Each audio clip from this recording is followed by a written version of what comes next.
Unfortunately, I'm unable to work with bestowal.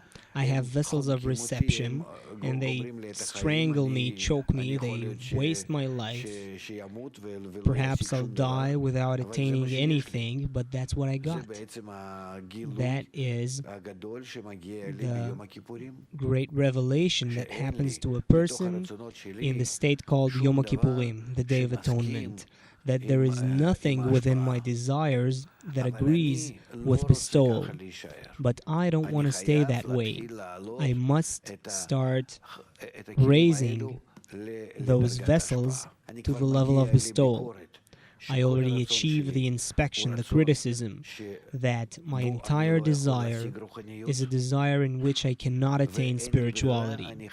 And I have no choice, but I must invert that desire. It's like you plow through a soil until you achieve the outcome that what is below comes above and vice versa.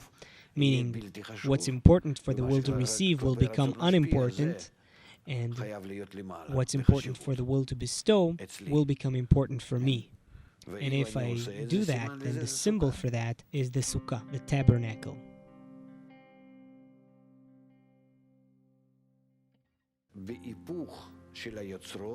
By the inversion of my elements, I build the spiritual kli, the vessel.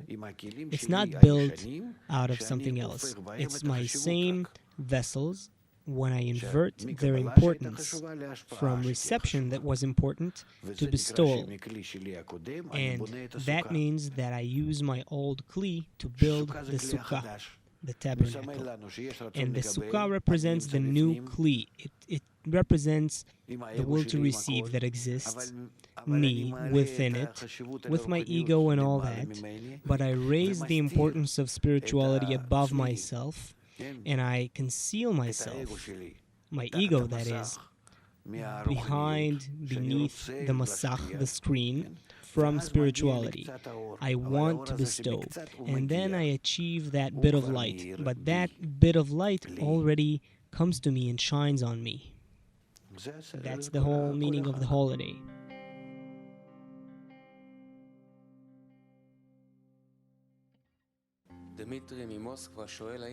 Dimitri from Moscow is asking whether sitting in a morning lesson is like sitting in a tabernacle. Am I sitting now in a sukkah or not? Tell me. You can say no, you're sitting in a building, next to a table, on a chair, right? Sukkah means that a person creates that from within his desires. That is called a sukkah, tabernacle. It means that he wants to put himself, his ego that is, into some sort of a temporary structure. Temporary here means that it's not so important for him. It's kind of transient, kind of shaky. He tries to build it using his will to bestow that may be created. All the waste is what he uses to create the thatch, the cover. You know, how does a sukkah look like? You can't make it solid. You can't make the cover out of concrete and just leave a few holes. It has to be something that you can barely, hardly, in a temporary way, you can barely build it, and it barely holds. This is something that symbolizes your inclination, how much you try, how much you're capable or not, and so on. But the main thing with the symbol of the sukkah is the thatch, the cover, and the importance. And that's what the decorations represent. They represent the importance that you attribute to the form of bestowal that you now want to be integrated in and governed by.